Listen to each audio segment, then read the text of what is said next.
Standing Order 20A4 is quite clear that a decision of parliamentary party replacing its whip or deputy whip shall be communicated to the Speaker in writing. And indeed, Honorable Speaker, that is the right interpretation. Honorable Speaker, I just want to draw reference or equate this to a football match.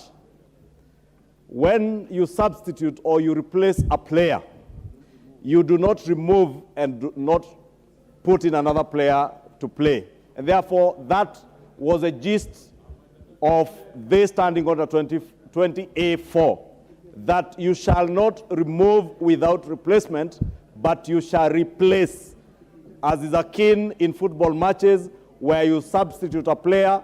Therefore, either the minority or the majority, if the majority wants to replace their leader of majority or their deputy whip or their whip, we replace, we do not remove. And Honorable Speaker, it's also true that power abhors vacuums.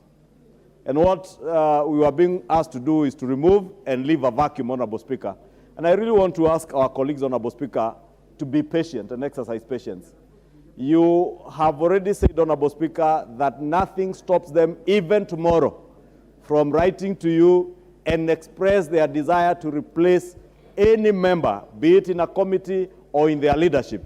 Therefore, Honorable Speaker, I just want to implore our colleagues to exercise patience, to also conduct the affairs of this House with less emotions, Honorable Speaker. Only yesterday, Honorable Speaker, when the Honorable Leader of Minority raised that issue on the floor.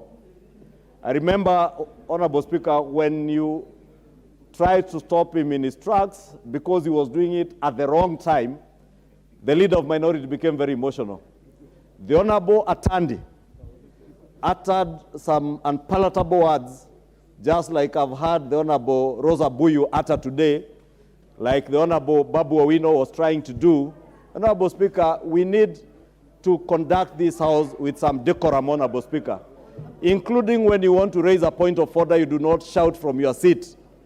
You invite the Speaker's attention, Honorable Speaker.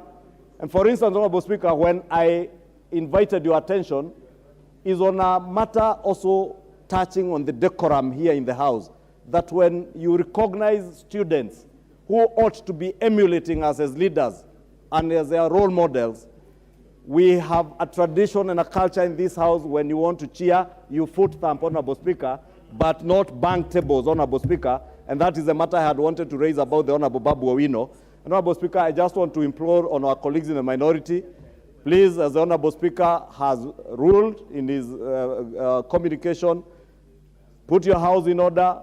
We do pray, Honorable Speaker, as much as we are also hurt, because, Honorable Speaker, you know, I was a ranking member in the Jubilee Party, and a founder member of Jubilee.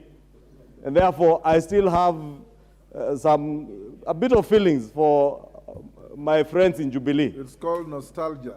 Some nostalgia, Honorable Speaker, honestly. I am very nostalgic about Jubilee, because we had great plans for this country under Jubilee, Honorable Speaker.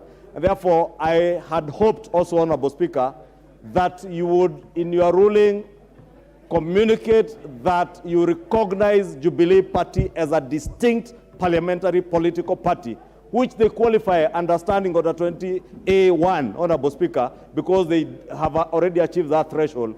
But as hurt as I am, as nostalgic as I am about Jubilee, my former party, Honorable Speaker, I want to agree with you that we also give Jubilee, our old party, time to resolve their leadership issues. I've also given them 30 days. The 30 days, and ask our colleagues in ODM, just be as gracious as we have been, be as gracious as the party leader in Jubilee, Honorable Sabina Chege, has been, to wait for that 30 days period to resolve the issues in Jubilee.